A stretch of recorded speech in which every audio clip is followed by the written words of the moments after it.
I watched the game at the beginning.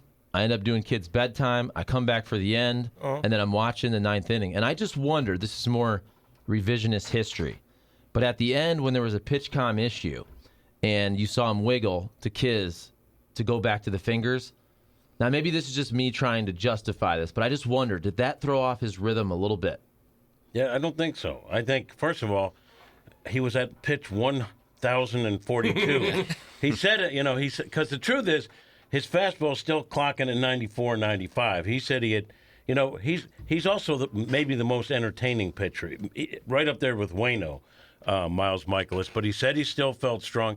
I just think it was a pitch that it went kind of where he wanted. The guy barreled it, and they thought it was just going to be a line drive, and it had a little bit more life to it than they thought. It was heartbreaking. But he's such a good dude, and you talk about what he's gone through, right? So he had to take his act overseas, came back, built his career, a couple of really bad injuries, and there he was on the brink of a piece of baseball history. And he's really an upbeat guy, so you could see it hurt him. He was disappointed. But on the other hand, you just went 8 2/3 and gave up one hit. Kind of a great performance, too. And the one thing I like, too, is that catchers want to be piece of history, too. Yep. And you could see Kiz was really kind of deflated after the game, too. Like he was hurt for Miles, too. But it was fun to watch, fun. And the funny thing was, that was Goldie's game, right? Yeah. Got to talk to Goldie. Goldie did it again. He's got 3 homers and a doubleheader. It's Goldie's game. Forget that. Miles got a no-hitter going. It's kind of cool. Damn right. Sir Nathaniel. Yeah. Should have Harrison caught that ball? I look, there were some great defensive plays in that game. Now, yes, you could bring it up that Bader, probably makes that catch 9 out of 10 times. And I even think that at one point, if you watch it going back, it looked like he had a beat on it. Like it felt like he was tracking it. But the ball really did just keep carrying. Yeah, it did. And it just escaped him. Charlie, you said Kiz put his arm up like he's going to catch that damn thing. Well, that's the thing. As a viewer on TV, you're reacting to what you see behind the plate. And first of all, the ball was golfed. Yeah. He absolutely golfed that ball. And the way it looked, it didn't seem like it would be a ball that would carry to the wall.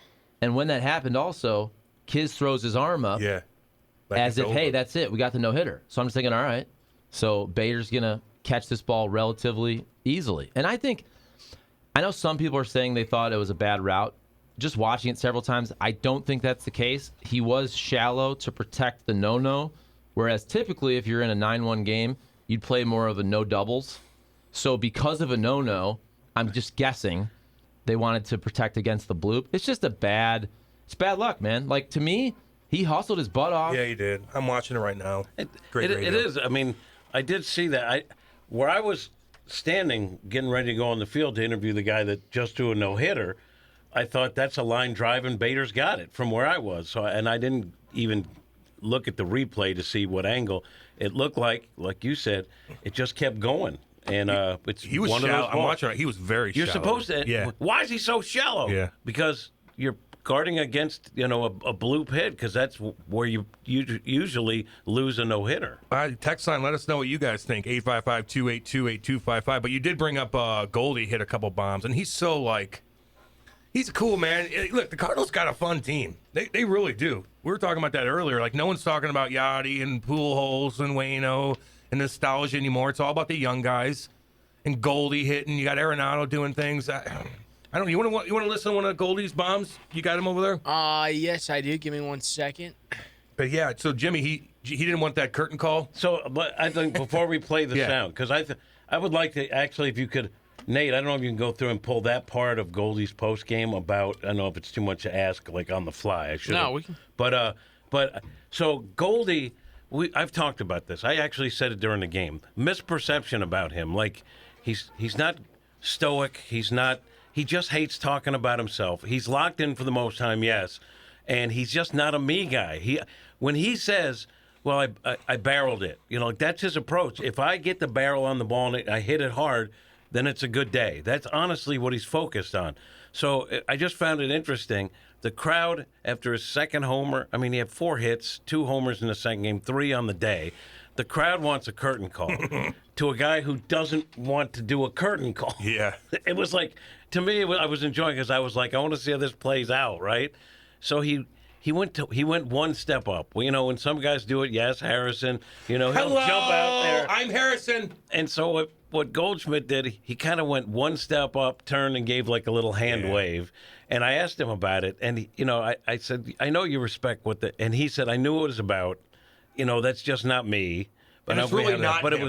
it's yeah. Because you know, Jimmy, you know, sometimes like, I don't know. But then when the tension's on you, you're like this, like, well, what are you, Goldie? That's who he is. That's what he is. What do you got? I actually know the reason for this though, because Goldschmidt is such a smart guy, and he cares about the game and the traditions of the game, that he actually feels like a good game against the Pirates shouldn't really count. So if we have, he doesn't say that, but do you have that sound? About the curtain call? Yeah. Yeah, here you go. So you get a curtain call. It's probably an awkward situation. And you seem a little, I know you respect the fans a lot, but you seemed a little reluctant on the curtain. Oh, I mean, like, I understand how the game goes, but, you know, I guess they felt it was deserved. I'm not sure I would have agreed, but that's fine. And, you know, there's still a lot of game to go. And, you know, I appreciate their support. I love them, and I knew where that was coming from. But obviously, I'm just in the middle of the game, and there's a long way to go, and so it is what it is. You gotta love that, right? Dude, he's the real deal, and he is like probably like, no, it's a minor league team and we beat them. Maybe that is what he's thinking. But he's humble. He said, I don't know if I deserved it. They felt it. I mean, you gotta love that. That's real. And then for people to say like, he doesn't enjoy the game. No, he does enjoy it, and he has. And then the narrative that he doesn't say much. No, he doesn't say much to you. I see him in the clubhouse. I see him in the clubhouse. He's constantly talking to the young guys. He'll chirp them. He's laughing. So for the folks that have never seen him in the club, have never been in a clubhouse, that's not accurate. He's not talking to you. He's talking to his teammates. Yeah. I get that. Want to hear his third home run of the day? Dang right. Mistake, he'll make you pay for it. And the 2-1 is out to deep center again. Oh. Yes, he's done it again. The man is ridiculous. He's flat out ridiculous. 3-run homer, his second of the game. Goldie is driven in 5. MVP. Ooh. Danny Mac is awesome. Is this the best? Danny Mac is awesome. Bravado. Is that what that's called? Reading into just listening again to Goldie's comments, it sounded to me like he said, look, I get baseball, and if this is the playoffs and I hit a tying homer, a go-ahead homer at Busch Stadium in the NLCS, I get it. It kind of sounded like he said, we're up big on the Pirates. Yeah. Yeah, no. Yeah. That's cool then. And he would never say anything that, but you know, when he says, I don't know if I deserved it because it was the Pirates. But wouldn't you do a cool... Okay, if it's a playoff game and it's dead serious and you get a bomb, you're going to do a curtain call then more than a regular season game? Well, the fans determine this. Okay. Yeah, it's not like a player says, No, I know. Give me a curtain call. Well, yeah, there's some guys might do that. Please who's that? understand this. So what happens is the fans stand and applaud, and every player knows what it's about. And if they don't come out, you know, you sit down, you move on to the next batter. Yeah. They would not stop. The fans would not stop, you know, chanting and applauding and standing until he acquiesced. I think it's awesome. I do too. I do too. You know? Everything about him's cool. He is plus 350 right now for NL MVP odds, only behind Mookie Betts, and then big strong guys a distant third. Big strong guy. Big strong guy. I like that, Sethy. Bye. He talking about me? So wait, what's the odds? I'd hug you right now, Seth. What's the odds on Mookie? 275. I'd take that Goldie. Mitchie chimes in. Goldilocks should have gotten to that ball, but extra weight of his ego and headband slowed him down. Stop. By the way, Nate, thanks. Strong guy. Nate, thanks for leaving my question in there with the Goldie thing, just to underscore the course. fact that I'm a journalist. You are a journalist. Mitchie might win something. I like when you ask Miles on the field, though, you know, about his teammates kind of avoiding him in the dugout. And he was like, I hated it. I didn't know what to do. I'm usually a guy who's up and talking with guys. And I did see the monitor on that one where he's isolated. That always happens. And Miles doesn't like it. And I felt like that's got to be a weird thing for him. So I asked him. So he was by himself because no one wanted to bother him? When someone has a no-no, they're a pariah in the dugout because no one wants to make eye contact. No one wants to jinx everything, so everyone gives them a wide berth. And as the guy gets closer to a no-no, that berth gets wider and wider. Really? Yeah. It is really surprising because if you think about since the Cardinals last had a no-hitter and the Waka near misses, but think about all the really good pitchers with great stuff. I mean, obviously Waino, Carp, but even like Jaime Garcia, when he was on, he was freaking nasty. And you got Flaherty. I know it's harder to go deep in a game now and get to a point where you can throw a no-hitter, but it is really surprising. Brett Tomko. But when you think about the names the last 22, 23 years, whatever it's been, it's very surprising they haven't had one guy throw a no-no. Well, has there ever been a no-no and like an F-up? Right, like I know Harrison could have got that ball, but then he was busting his ass. It was in a weird spot. I get why he didn't get it. But has there been a no hitter and somebody just Bill Buckner? Just Bootsy? I can't think of one off the top of my head. Besides, you had the umpire. You had the umpire. Yeah. Oh, that's right. That happened. Was that Angel Hernandez? Jim Joyce. Yeah. And it was that? He's a good ump. He's one of the most highly rated umpires who realized after the fact that he blew it and he apologized to the player. I kicked it. I kicked it. No. I just kicked it. I think they should retroactively change that. By the way, they've talked about it, I think. Somebody's trying to do that like through Congress, I feel like. Yeah, I think there was AOC? maybe a college somebody in Michigan. Like a college professor, I think, took upon this opportunity to try to go through Congress to get it changed. And I think you're right, Charlie. It might have some steam. You have to garner whole bunch of signatures and whatever, but I think it's really stupid when Congress gets involved in stuff like that. Oh God, really stupid. Well, yeah. Don't they have better things to do? No, they really don't. They've got I just some think hearings. it's stupid. Like I've said this before, I enjoy gridlock. I want both parties. Here we go. Oh boy, this isn't political. This isn't political. I like gridlock. I think both sides should fight. We don't need to pass a billion laws every day, but they do have stuff that they should be focused on. It shouldn't be a grievance by a baseball fan that got into elected office. Well, I think it's stupid. It's so weird. Even like a Ryan Whitney, remember he had that video talking about the airport in Toronto. That blew up so much where now they're having hearings about that airport from an American kid that just complained about it. Oh, I saw that. Yeah. Was it whatever Canadian's version of Parliament? The dude spoke about it? That's pretty That's and pretty Whitney's a Boston guy. Now, no, that's awesome. Let me put an exception on Take this. that, Canada. If I were a senator or a congressman and I could get involved in something that seems stupid for Congress to consider it, knowing it would impact my approval rating in a positive way, I'd do it. Okay, so I know. I just Googled this. So the sponsor is Representative John Dingell from Michigan's, I think it's Dingle. Whatever, 15th District. Famous political family. So Res 1425 recognizing pitcher Armando Galarraga of the Detroit Tigers for pitching a near-perfect game, declaring that Galarraga pitched a perfect game and urging Major League Baseball to overturn the mistaken safe call by the umpire that spoiled the perfect game. So what do you mean, mistaken safe call? What did he do? He booted the call. He booted the call. Clearly out. Cost him a perfect game. And it was pre-replay too, so that now you could just review the play and it would be determined he was out. Whoa. Nate the Great is advocating, capitalized, for government intervention? Question mark. Oh. 4 of them, actually. Here's what's crazy. You go back, somebody brought up the Waka near no-hitter against Washington. I remember that. Heartbreaking. What's crazy? That was 9 years ago. Michael Waka was 22 when he did he's that. Great this year. He is pitching well. And by the way, just off the top of my head, I feel like he had 3 games like that, one in the playoffs. He had, I think, an 8-inning, 8 2/3. I remember 2. The Pirates game, was that not, am I wrong? Was that not a no-no in the playoffs until Pedro Alvarez hit a homer? Didn't he have a deep no-no? I think it was 8. Yeah. Bottom of the 8th. Yeah.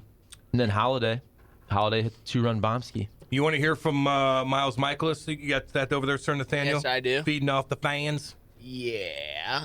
Here you go. They were super loud. Kudos to the fans. I actually couldn't hear the little pitch comm device. So, in the playoffs, they better find a way to kind of turn those up a little bit. Mm-hmm. But, cruising, super excited about that game. And, sometimes you catch them, sometimes you don't. We had made some great plays all game, and they'd hit some balls really hard to the warning track. A couple batters earlier, they hit some mistakes real hard right at guys, and, wouldn't you know it, they hit a real good pitch real hard, and, it happens. And excuse my ignorance again. But so what did he have to do to turn up the what volume of the pitch com? Well, he went to signs. It wasn't loud enough. So it's in his ear? Like a little... They stick it in their cap. Oh, okay.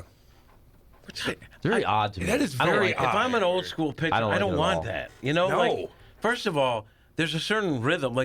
One of the things... That's why I said you never know. It could have thrown him off a little bit.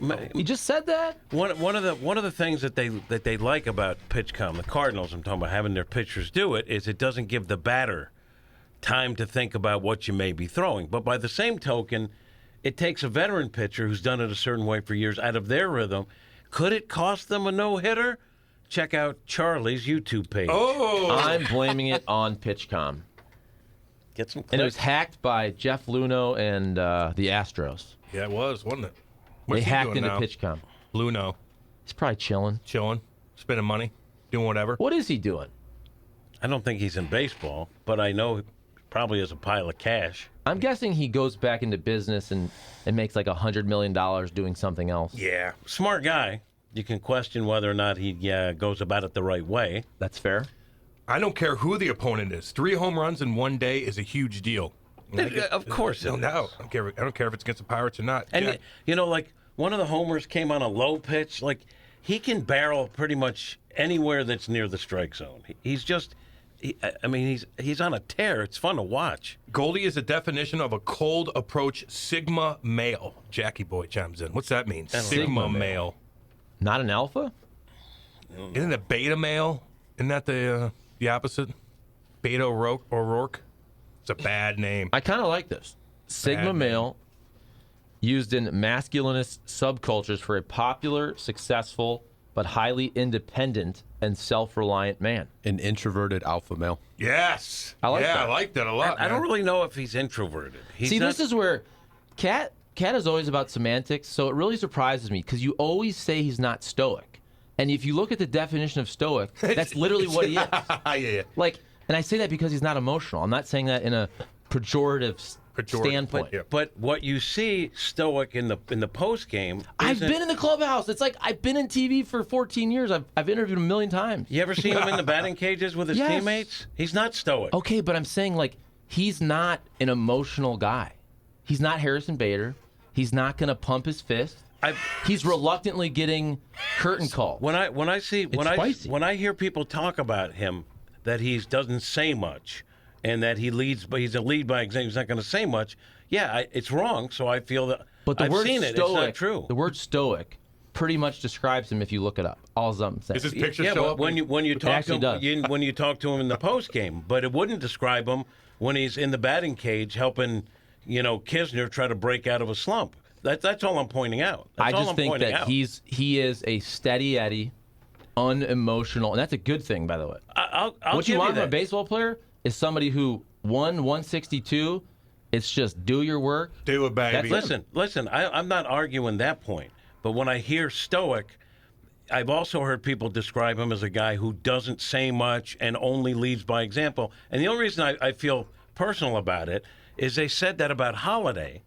The same thing, and it wasn't true then, and I don't think it's totally accurate with Goldschmidt. That's why I pointed out. Look, I don't care what you want to call him. I'm just saying when I see him in the clubhouse without media in there, he's sitting with his teammates joking around or going or looking at video or something like that. You wouldn't define him as stoic in those situations, so I think there's more to the definition. That's all. Translucent powdered downut. Am I wrong, Nate? Oh, I don't know. I mean, it does seem like there's a definition for a word, and he does seem to portray. That's all I'm saying. That's fine. The fact that you're fighting that so hard. Well, you came at me for Superstar with Brian McCann, which I'll give you that. But like, if you look up I raked over the coals. I would just say, like, you don't have to apply some negative connotation to being stoic. I mean, I don't think it is at all. I don't either. Like to agree with Jim. I would never take stoic as a pejorative. I raked Charlie over the coals for years over a superstar definition. But I mean, it's clear I destroyed him. No, you didn't. And his reputation suffered, and he had to get out of television. I mean, there's no way that Were you guys going to argue about who's a superstar? We can go back to this debate and when it occurred. This is year 15 of this debate. God. Listen, I get what you're saying, but all I'm doing is saying, yeah, I think there's more to the definition. That's all. I think I'm a pretty fair person in my critique of the Cardinals. I'm not like, oh, I'm such a fan. I'm not this negative person on Twitter that, oh, the Cardinals suck when they're down 5-0 and they tweet, this team's terrible. And then they come back and win 7-5. I get it's the Pirates, by the way. But I'm telling you, man, and part of this has to do with I don't think the Brewers are going to surge. Where the Cardinals are right now, and Jack Flaherty has not pitched an inning, and how deep they are position player-wise with the depth. They're loaded. Now that Carlson and O'Neill are back, and the emergence of a Brendan Donovan, Nolan Gorman, I'd like a little more bullpen depth. But I think this team is going to go off. Yeah. And Matz is probably a ways away. I'm not talking months, but we'll see. He just got another injection, as Mo said during the game, which is a setback, but means more time. So let's just assume that's a month or so. I don't know. But Flaherty, if he's healthy, you're adding an ace. I understand he's been banged up the last couple of years. But if he's anywhere near normal Jack Flaherty, the Cardinals are going to win a crap ton of games, in my opinion. Well, think the rotation. Waino's been good. Dak has been improving, right? I mean, Dak is a solid starter. Mikolas and Jack. So if you go, well, what about the fifth starter? Well, first of all, I like Palante. I don't know how they're going to, figure that out going forward. But they have better starting pitching than most teams. And offensively, as you mentioned, that lineup where it was they like to connect the dots, and it was Edman, and it was Goldie, and it was Arenado. Now you got Donovan in there, you got Gorman in there. Yepes has had good moments. And Bader's hitting. It's a deep lineup. You've got platoon situations. You've now got bench depth, damage coming off the bench. They did not have that last year. Brabroni, let's say you. I just have one thing to say. When Michaelis, the Lizard King, almost throws a no-hitter, oh yeah. Not talking jitters or splitters of old. And we have the best hitter dressed in gold to ever be interviewed by our favorite critter. They call him the Shrimp, oh yeah. But no comment on his height. He swings with the might of Thor. When the cat strikes, there is no more. While Cam is out pushing up, muscling up and shuffling, and Charlie is spitting facts and Trump hustling, this has got to be the greatest show on earth. And I say that with no hurt, and you better believe that, brother. God, wow. It's not bad. It's not bad. Boy. Not bad. That was awesome. That was great. Do we have any gift cards or something? Now you just moved up in the list there, Brabroni. Damn good, boy. Well done. Pretty good. Is he still on? I turned him off. Oh, I would have talked to him. Hey, he did. I kind of want to hear Performance art. I heard. You don't want to break the persona. Yeah. This could become a thing now. This could be like Jim Rome with the smack off. Yeah. Because that was a smack off-esque take. So if everybody else wants to kind of join in the fun. I couldn't hear him that well, though. He's got to get closer to the mic. He was doing, was that Macho Man? Yeah. Can I ask you a question? I don't listen to much sports talk radio. No offense. I just don't. We do it for 3 hours. That's plenty. I don't listen to it. I get you. But I have noticed when I have sampled a little bit, no one takes calls anymore. Right? Isn't that true? Is that like kind of the... I think that's fair. Why don't they take calls? Because they're scared. They're scared of what somebody's going to say. Everything's primmed and proper and stuff. That's not what we do over here at Hot Take Central. We don't care if Brabroni calls in and acts like Macho Man Randy Savage. The other stations do get worried about that. We don't care. Bring it on. We read text. We do everything. We talk about stuff they don't talk about. We're different. So why is Randy Arizona the exception, though? He gets to call in every day. He calls in. But he's quick, though. He's in quick. and out. He's in and out. No, he doesn't belabor a point. He just half the time I don't even know what the hell he's saying. I don't even know what he's saying. He asks me a question, and I just kind of forget about it, and then I don't answer it, but he keeps calling in. We don't mind it. We invite it. He's calling right now. I swear. All right, put him on. Let's go. Well, I got to answer. We work for them. We entertain them. Yeah, keep looking. Keep looking, Jimmy. Where'd he go? And he hung up. Oh, he hung up? Oh, yeah, I got a question for Probably you. heard us. Where did Nate go? I don't know. Bathroom? Is he in the bathroom? Is he getting his mind right? No, he doesn't do that. All right. St. Patrick's Day ended. Yeah, I don't know what the hell's going on. Anyway. Yeah, thank you, Brony. No, we invite that. We want that, baby. We want that. We got a couple big games tonight, man. You got Flaherty. You got Patty. There's some entertainment going on today, baby. I'll be going back and forth. Watch Jimmy for a little bit. See what Patty's doing. I like you say watch me, not Flaherty.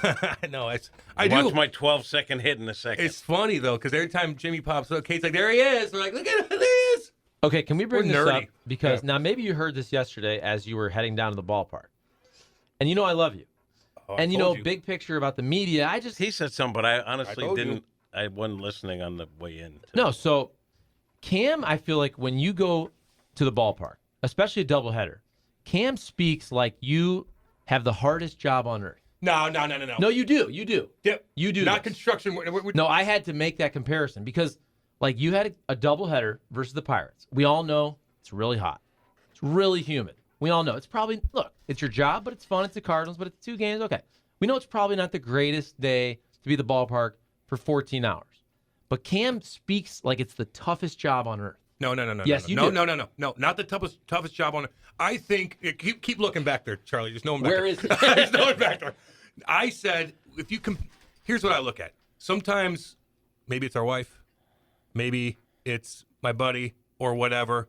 They look at our job like you're having fun.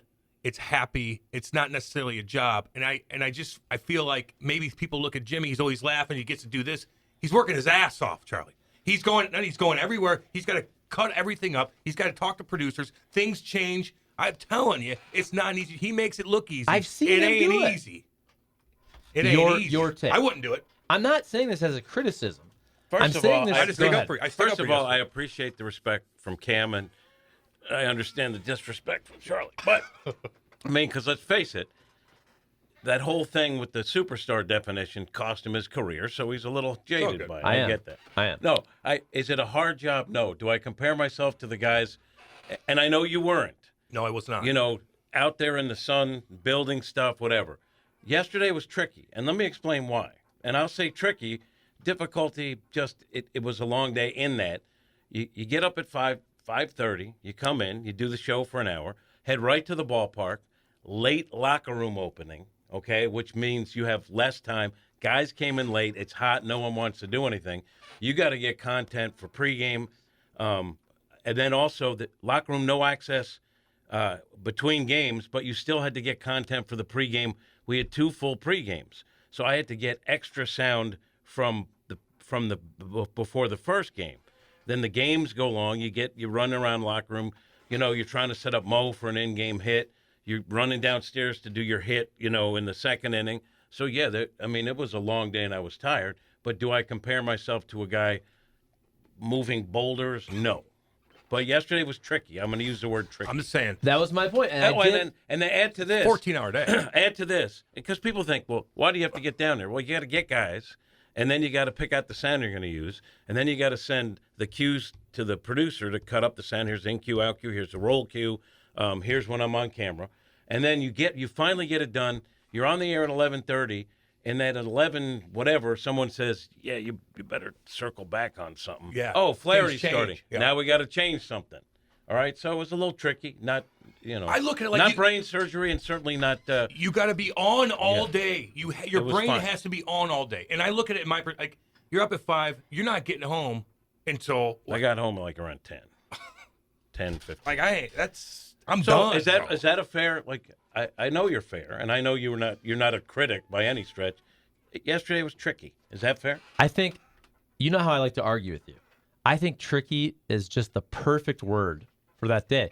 And as you left, I just common ground. Let's hug. And I think Cam would Where's agree. Nate? I like to put things in perspective and context. And I just said, Tim Jenkinson's guys who are cutting lawns in 100 degrees with weed whackers for 12 hours, that's probably a little trickier. That's all I was saying. I get that, but if you're comparing it to like other media and what they do, Jim has the longest day of anybody. I also think you're probably sensitive where people think, yeah, it's a fun job, but it doesn't mean it's not a job. Yeah. That's really the common ground, and we're going to have a group hug, except one member's Where did he go? Inexplicably absent from the festivities. No, I get that. Oh, we got Randy. Randy, what up? There he is. Randy, hello, Randy. Hey, how you guys doing there? Oh, we're chilling. Hey, I appreciate that you take any callers that come. You don't turtle like these other radio stations. But let me ask you a question. Why does Bruce Cassidy keep getting shuffled around? All these old coaches. Why don't they just go with younger coaches? Why does Vegas always get these reads? They had Gerard. What is his name? Gerard Gallant. Well, he just went to the conference finals. Gerard Gallant's a damn good coach. Pete DeBoer's a damn good coach. Yeah, so why does Vegas go after these recycled coaches, and Cassie's not going to do nothing, probably be fired next year? And then, I understand, does Vegas have a plan, or are they just trying to get the most shiniest objects? And also, do you think Petro can come back to St. Louis maybe and just like Poulos and maybe, finish out his career? Thanks, buddy. With the coaching staff being recycled, that's hockey, dude. It's a revolving door, and he's not that old. He's not like Joe Biden. Like he's like probably 56 years old. Like the guy's got a lot of knowledge. He's still pretty young, and he did pretty good with Boston. So I don't mind that signing. But who's the young coach you want to hire? Who's the young coach that's sitting there like, hey, I haven't accomplished anything. Hire me for the Vegas Golden Knights, who need to win the Stanley Cup now. How about Steve Ott? He ain't going nowhere. What if he gets a head coaching job? No, I'm just saying that. Yeah, he would. That'd be awesome. He's going to eventually.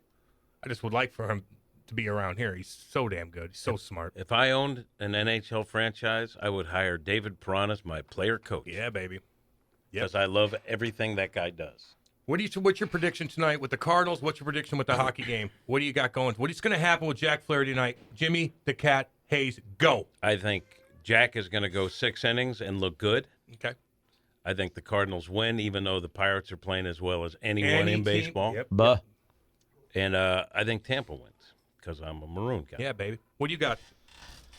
I will say I think they're going to limit Flaherty a bit just because it's the big leagues and there's more stress per pitch. So I'm going to say he goes 5. Okay. Not that much different than you. I'm going to say 5 innings. He allows 1 run. Okay. And he strikes out 5 batters. Do you feel 6 is sort of a rights holder take?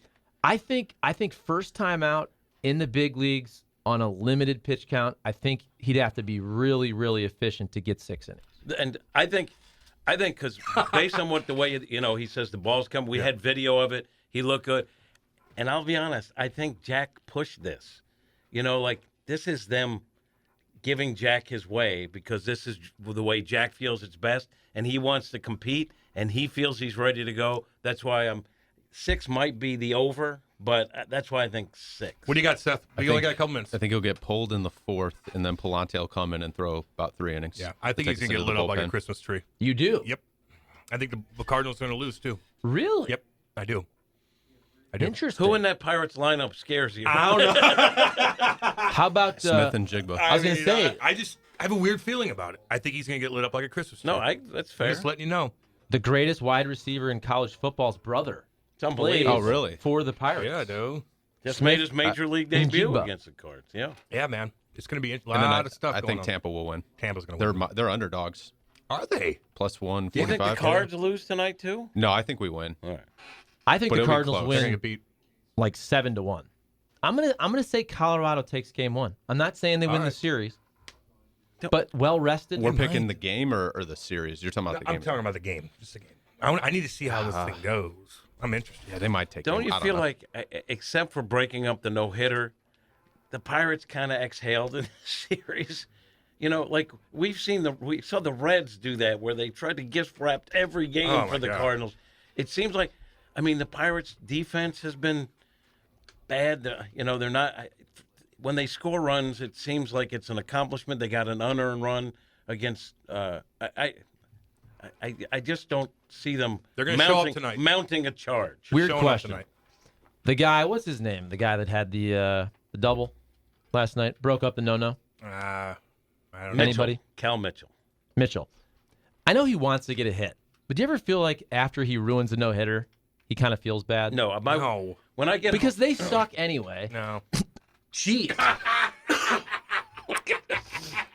They stink. Oh my God! I'm like holding in this cough the whole show, and it just came off. Oh. But that was history. His little double doesn't matter. They were going to lose anyway. He ruined the moment. My wife said the same. If that were me, I go, no, he's paid by the other team. Also, when your team's getting killed, then self-preservation kicks in. You want anything to enhance your own stats. Thank you don't care about the I other get team. that. You don't care. I get that, but you also ruined history. Okay. All right.